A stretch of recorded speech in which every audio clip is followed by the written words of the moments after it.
The fluorescent lights of the Apex Dynamics engineering floor buzzed with a low hum that Silas Vance had tuned out over 14 years. At 48 years old, Silas was the lead systems architect, the man who built the company's logistical backbone. Returning from a late Tuesday lunch with a lukewarm sandwich, he found two unfamiliar men at his desk. They wore suits entirely too expensive for a random afternoon. One leafed through Silas's handwritten notes with deep disdain. The other held Silas's company-issued laptop by the corner, as if the keyboard might infect him.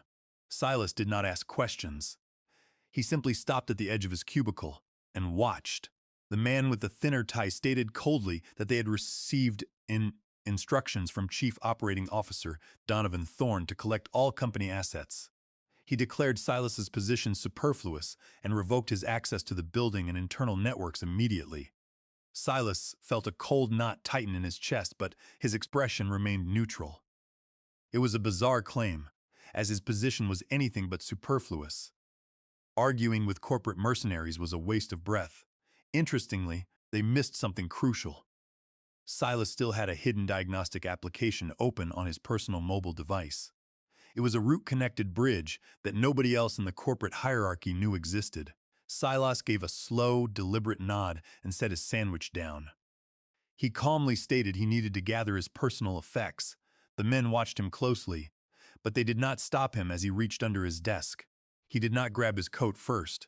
His fingers found the small, encrypted solid-state drive held in place by industrial tape beneath his chair. He palmed it smoothly, slipping it into his jacket pocket. He grabbed his coat and walked out, striding past the framed motivational poster near the Human Resources suite that proclaimed they were all one big family. The hypocrisy was thick enough to suffocate. 10 minutes later, Silas stood in the queue at the parking garage payment kiosk. His mobile device vibrated against his leg. It was an automated system log showing an unauthorized instance access attempt. A minute later, it logged an escalation of Tier 3 permissions by a system user. Another minute passed, and the asset media initiated its contingency mode. Finally, the log displayed a failover countdown.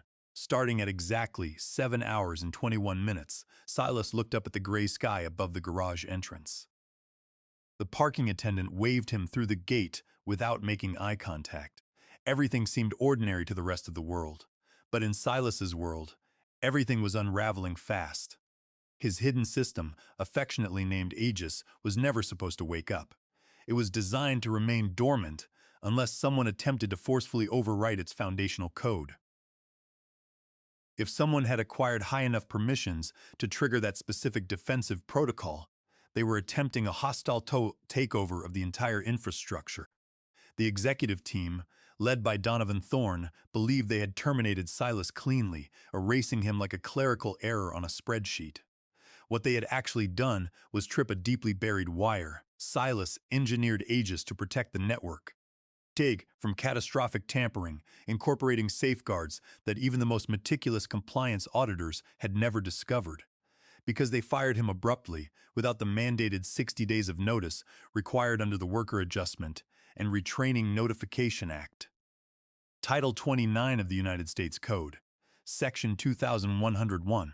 His abrupt removal violated federal labor law. His sudden absence triggered an automated lockdown protocol. The executive board would have to beg for his help in exactly 7 hours, unless Aegis locked them out first. The first sign of panic arrived when his phone rang. The caller identification displayed the name of Martin, a junior developer from the operations team. Silas answered while unlocking his car door. Martin's voice cracked with anxiety, sounding like a terrified teenager as he stammered about a massive situation. Silas replied calmly, asking if the situation involved them scraping his administrative profile out of the organizational chart. A heavy pause hung on the line before Martin blurted out that the client-side synchronization process had just duplicated 20,000 invoices across the European node. The billing systems were trapped in an infinite loop, and nobody possessed the credentials to override the runaway process. The legal department was screaming about potential liabilities. Silas slid into the driver's seat and gripped the steering wheel. He told Martin quietly that Aegis was awake and the system was not fond of betrayal. Martin sounded bewildered, Asking what Silas meant, Silas asked how the failover system was handling the cache migration process. Martin could not answer because he had no idea what Silas meant. That specific cache migration system did not exist on any official flowchart, having been built in the shadows with exclusive root authorization. Martin pleaded in a whisper, telling Silas he needed to come back to the office immediately to prevent the glitch from cratering the massive contract they just signed with their largest European logistics partner. Silas stared through his windshield at the concrete wall. He instructed Martin to relay a message to the corporate executives. If they wanted the system to calm down, they needed to send someone with far more authority than a panicked junior developer. He then ended the call. The truth was that Aegis was not broken. The system was actively deciding how to respond to the hostile intrusion. Silas had endured enough corporate gaslighting to know he needed a safety net. He built logic gates tied directly to specific executive behavior patterns. Donovan Thorne had triggered the final defensive clause. Someone was actively trying to clone the middleware that Silas had spent over a decade perfecting. Aegis was programmed to violently reject unauthorized cloning attempts. The game of chess had officially begun, and Silas rigged the board entirely in his favor. 3 hours later, the European node was completely offline. It was not experiencing sluggish response times. It was an absolute flatline. Their end-of-quarter audit pipeline, built entirely on Silas's custom data interface, was vomiting null packets. Silas did not hear about this from Martin. He heard it from Hector, a former intern who still respected him.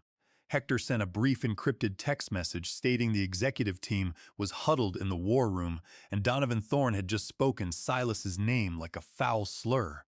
The message made Silas laugh out loud while standing in the frozen food aisle of a local grocery store. A nearby college student backed away slowly, looking alarmed. Silas abandoned his cart and walked out. The situation had escalated into a high-stakes game of chess, and Silas was playing blindfolded, secure in the knowledge that he had rigged the board long before the first move was made. When an architect builds a massive infrastructure over a decade, spending countless sleepless nights patching vulnerabilities, they intimately learn its unique rhythms. Aegis did not merely obey standard logic gates. The system obeyed Silas, and he intentionally neglected to teach the system how to forgive hostile intruders. At exactly 5:42 in the afternoon, the internal corporate messaging application exploded with panicked activity. Blurry screenshots began appearing on anonymous internet forums. A terrified junior employee had evidently panicked and posted a diagnostic image while attempting to explain the catastrophic rollback event in a private development thread, accidentally tagging the entire company directory. The system message indicated the development team was investigating a malicious protocol injection, originating from a deprecated automation kernel. It also cited possible insider asset manipulation and noted that no root override credentials could be located, initiating a total lockdown. The phrase insider asset manipulation brought a thin smile to Silas's face. He knew precisely who the system meant. 10 minutes after the screenshots leaked, Silas received the highly anticipated email. The subject line read urgent request for consultation from Donovan Thorne, and the tone dripped with syrupy panic. Donovan wrote the executive team understood. There might have been a minor miscommunications regarding Silas's sudden transition out of the company. Donovan stated they would greatly appreciate Silas's unique insight into some recent platform inconsistencies and asked him to provide a good time to connect. The word transition was particularly insulting. Silas forwarded the message to his personal archive to save the evidence. Instead of replying, Silas opened his secure administrative panel. The digital heartbeat of Aegis was flashing a steady amber color, meaning the system was waiting for input. Silas was only one keystroke away from stabilizing the European systems. With a single command, the fragmented data could be reassembled. However, Silas kept his hands away from the keyboard. He had not received a genuine apology, and he had not uncovered the full truth behind their reckless actions. He needed to know exactly what the executive team was attempting to clone. Silas also needed to investigate why a virtual private network endpoint was currently pinging the servers from Singapore. utilizing a user identification that looked suspiciously similar to his own but lacked the correct cryptographic signature. Someone had not merely fired Silas, someone was actively trying to replace him. Unfortunately for them, Aegis contained a deeply buried failsafe that even the original development team never knew existed. The last time Silas observed his own credentials logging in from a Singapore endpoint was exactly 2 weeks prior to his forced transition. He remembered the specific day with absolute clarity because it was the day Donovan's executive assistant accidentally scheduled a mandatory human resources meeting during Silas's weekly architecture walkthrough. The assistant mysteriously locked him out of the video conference room, blaming a random permissions glitch. As Silas dug deeper into the system logs, he discovered that the supposed glitch actually had a name. Her name was Elena Rostova. According to her newly created corporate profile, she was a senior systems strategy analyst, hired exactly 6 weeks ago, placed in a special operations division reporting straight to Donovan Thorne. Silas found her digital footprints buried deep inside the corporate version control activity logs. She was utilizing an unfamiliar cryptographic key to commit garbage code into the delicate scaffolding that Silas had spent years building. At first glance, her commits looked like harmless naming tweaks and comment refactors. But Silas knew the bones of his own creation. Elena was actively rewiring the primary decision engine of Aegis, desperately trying to teach the defensive system to obey a new master. This situation was not just a clumsy corporate hatchet job. This was premeditated intellectual property theft unfolding in slow motion.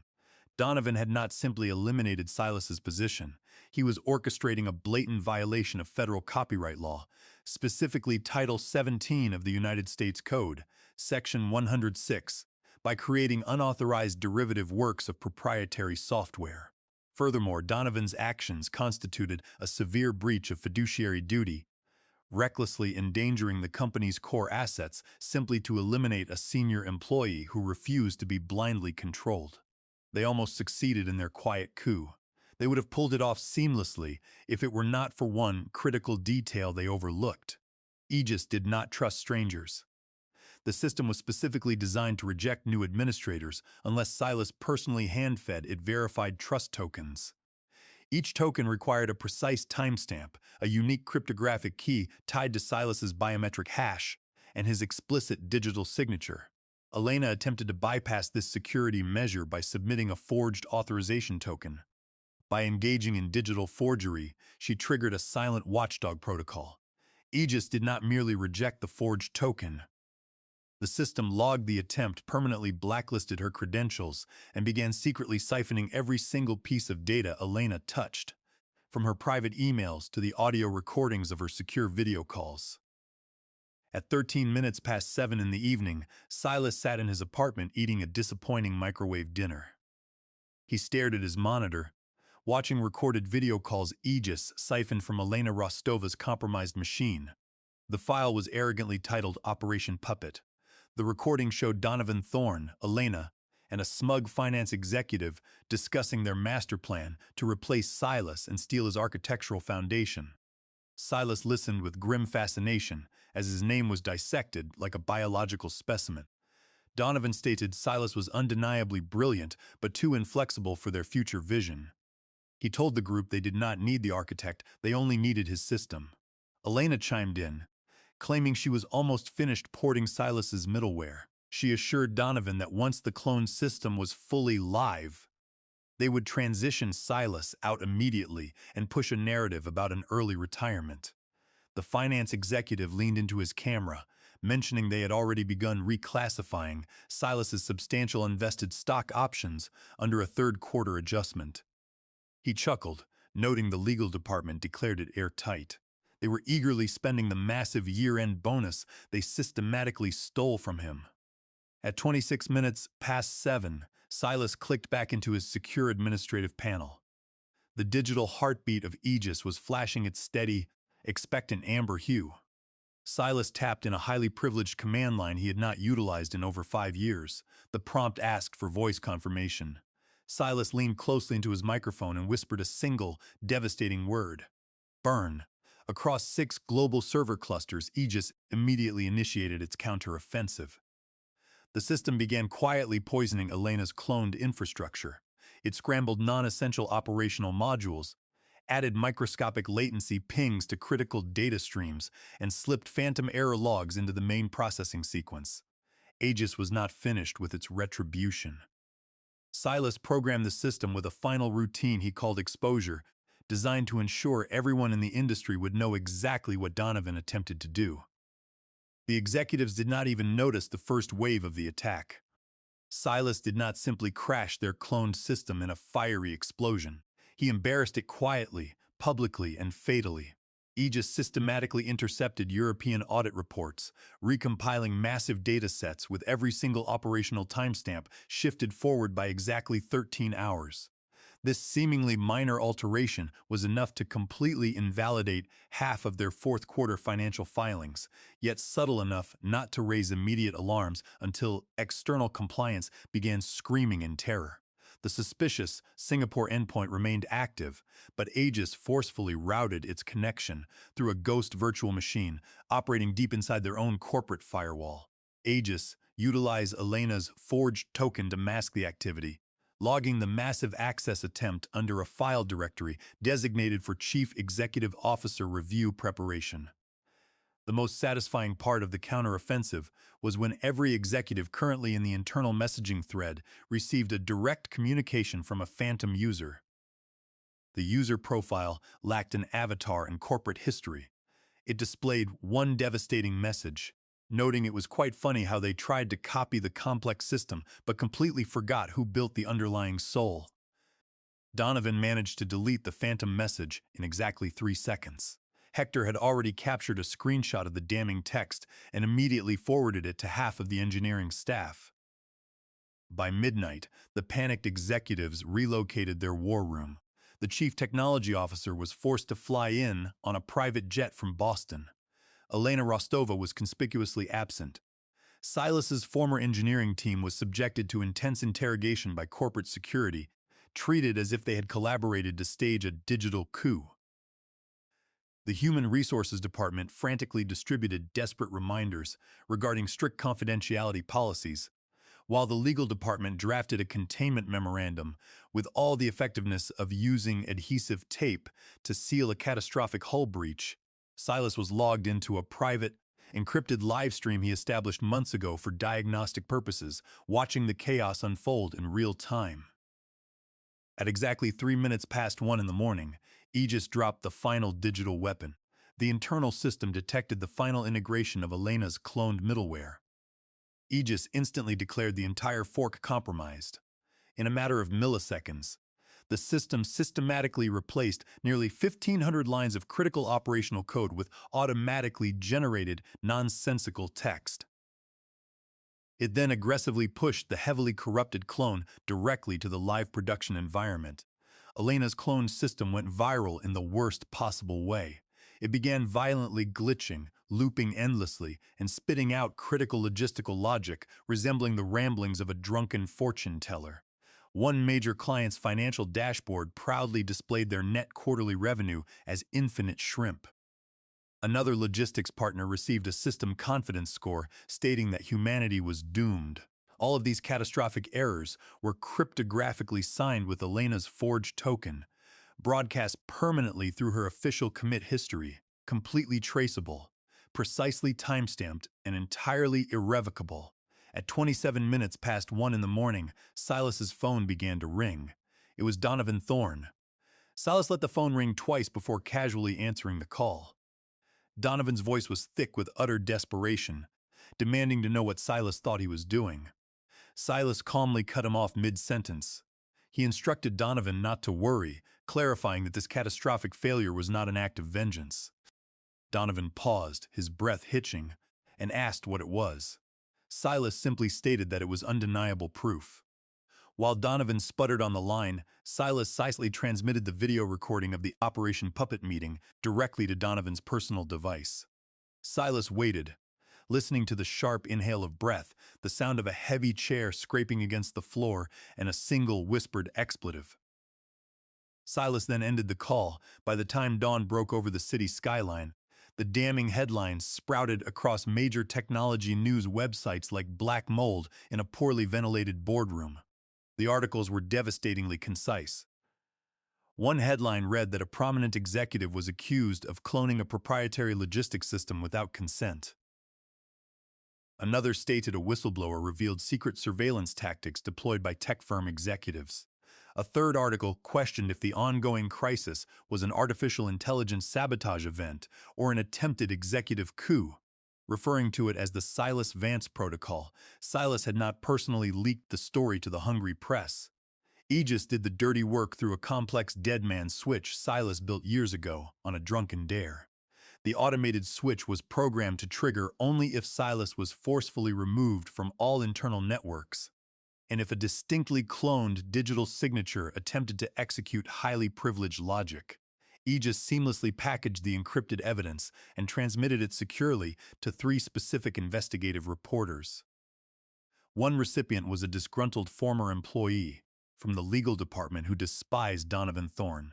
Another was a seasoned journalist aggressively sniffing around rumors regarding the company going public. The third recipient was Silas's own sister, who worked in public relations for a hedge fund and loved corporate scandals more than oxygen. The leaked video of the clandestine executive meeting was partially redacted, but the distinct voices were undeniably clear, especially Elena Rostova's arrogant drawl. The public could hear her stating that once Silas was forced out, they would reframe his abrupt departure as a strategic technological refresh, spinning the narrative to make it look like he desperately wanted early retirement. The recording captured her cold, nasal laugh, sounding entirely smug. Except now, Elena was missing. She had completely ghosted the entire company. Her phone was permanently turned off, her code repository accounts were entirely deleted, and Donovan desperately claimed she was on an extended personal leave. Even her professional networking profile displayed a blank page. Meanwhile, the digital heartbeat of Aegis was no longer flashing amber. The system transitioned into its violet state, the final and most terrifying operational tier. It was a state no one in the corporate hierarchy knew about, not even the dedicated development team Silas meticulously trained for 5 solid years. The violet state meant the ultimate retribution protocol was now fully armed. It was designed to be non-lethal to the underlying data architecture, but maximally humiliating for the executive leadership. At exactly 12 minutes past 9 in the morning, every single client logistics dashboard automatically refreshed. The regular data was replaced by a massive, inescapable digital banner. The banner read that a mandatory system optimization update was currently in progress, and the original system architect was available for independent consultation. Silas's personal professional portfolio website suddenly experienced a massive surge in traffic, going from 0 visitors to 34,000 unique hits in under 2 hours. Frantic corporate recruiters flooded his personal inbox with lucrative job offers, invitations to deliver keynote speeches at cybersecurity conferences, and a request to appear on a popular technology podcast titled The Man Who Engineered His Own Resurrection. While Silas sat comfortably on his worn couch, sipping hot black coffee from a chipped mug, wearing a faded hooded sweatshirt that proclaimed he was retired, not replaced, then, the true weight of the financials audit finally hit the executive board. Silas had not merely exposed their deep ethical rot. He intentionally tripped every strict compliance trap the company desperately tried to bury under heavy non-disclosure agreements. The reckless attempt to clone the proprietary system severely violated international data protection regulations and basic intellectual property laws. It specifically constituted blatant patent infringement under Title 35 of the United States Code, Section 271. Their largest European logistics partner, Bavarian Freight, was absolutely furious. The partner immediately dispatched a formal cease and desist order via private courier directly to the home address of the chief executive officer. At noon, Donovan sent Silas one final, desperate text message asking what Silas ultimately wanted. Silas stared at the glowing screen of his mobile device for 5 uninterrupted minutes. He typed out a brief, uncompromising response, demanding the absolute truth placed on the official corporate record, or he promised to release the unredacted video and every single forged commit log to the public. Donovan did not reply immediately. But 3 agonizing hours later, a calendar notification appeared in Silas's inbox. Donovan officially scheduled an emergency corporate livestream with the entire executive board and all major investors. The digital invitation had exactly one unique name blind copied on the recipient list. Silas Vance was officially invited as a silent observer. The subject line of the emergency meeting was titled Internal Review of Cloning Contingency and Catastrophic Governance Failure. The very last time Donovan stood in front of a live camera lens, he was arrogantly ringing the ceremonial opening bell on the stock exchange floor. This time, he would be forced to explain exactly how a complex system he fundamentally did not understand forcefully rejected his attempt to erase the brilliant architect who built it, and how that very same architect effortlessly rewrote the ending of their story. The highly anticipated livestream began exactly like every other depressing corporate post-mortem presentation.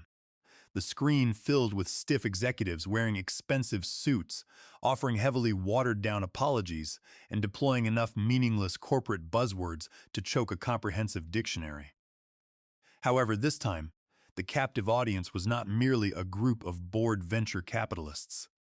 The audience consisted of thousands of bloodthirsty employees, investigative journalists looking for blood, furious clients holding frozen logistics contracts, and Silas himself sitting barefoot in his living room, watching the spectacular collapse of Donovan Thorne's carefully constructed empire. Donovan Thorne looked like a severely stressed funeral director who somehow lost the primary body moments. Before the viewing, his normally perfect hair collapsed under the immense weight of intense stress and genuine fear. Sitting awkwardly beside him was a senior attorney, blinking rapidly as if she accidentally swallowed a bee. Elena Rostova was completely missing in action. Donovan cleared his throat loudly into the microphone, speaking in that overly practiced corporate cadence that smelled heavily of expensive cologne and false promises. He cautiously announced they had identified a critical misstep in their system's replication initiative. Silas nearly choked on his coffee. Donovan called premeditated intellectual theft a mere systems replication initiative. He continued, acknowledging their internal processes completely failed to account for proper oversight, leading directly to unauthorized changes in a core proprietary platform. Silas imagined the board of directors tightening their grip on their mahogany desks. Donovan then stated Silas Vance's extensive contributions were foundational. Regretting his sudden departure was mismanaged and led to cascading systems instability. The corporate translation was crystal clear.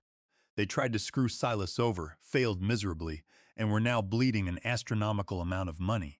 Donovan attempted to wrap up the presentation and step aside. However, the video feed suddenly cut directly to Silas. Silas had absolutely not agreed to this unscripted appearance. The small green light on his webcam blinked to life. Aegis was clearly responsible, forcefully dragging him onto the virtual stage he built. But Silas did not flinch. He stared straight into the camera lens, his face perfectly calm and composed. Silas stated that for 14 years he gave them an impenetrable fortress. He told them they fired the primary architect, handed the master keys directly to a known con artist, and had the audacity to ask why the walls were falling down. Someone on the board gasped audibly over the open audio channel.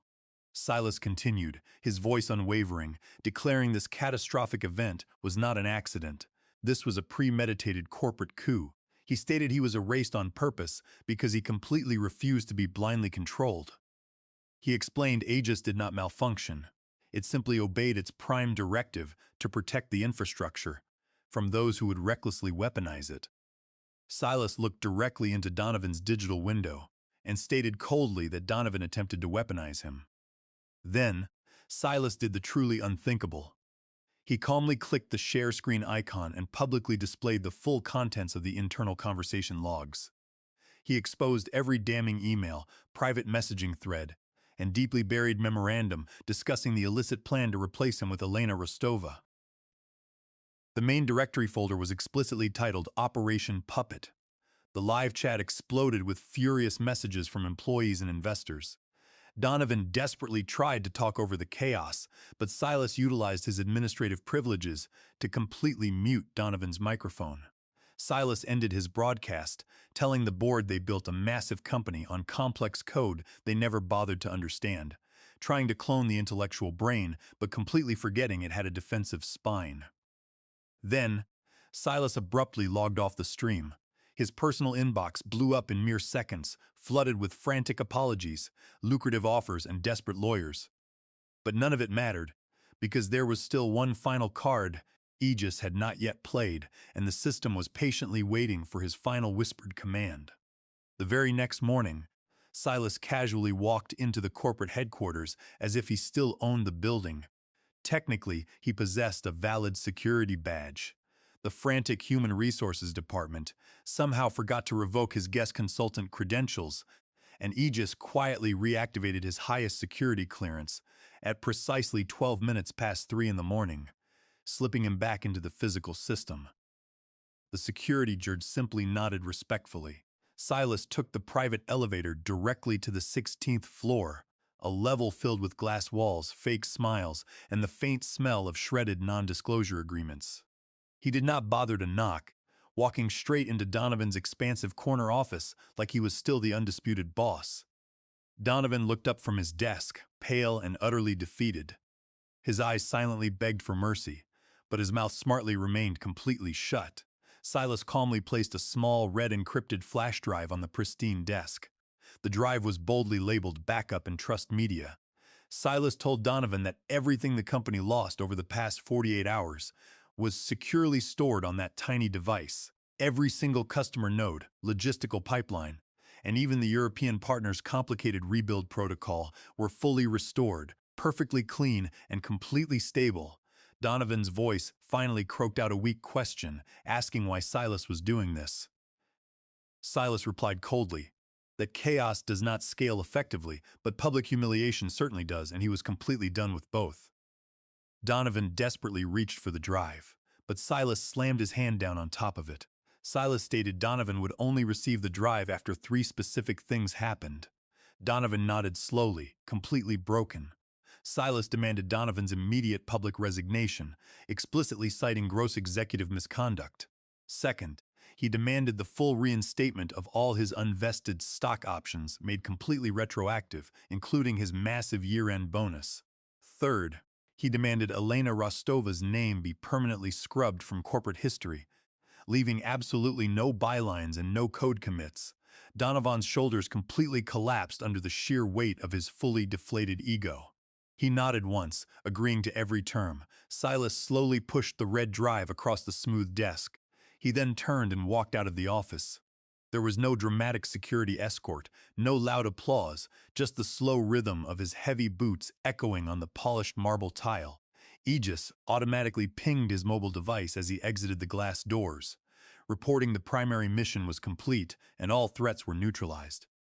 The system offered one optional action, asking if it should permanently delete the secure backup. Silas paused on the sunny sidewalk, smiled thinly, and typed back a simple response, telling the system to let them remember.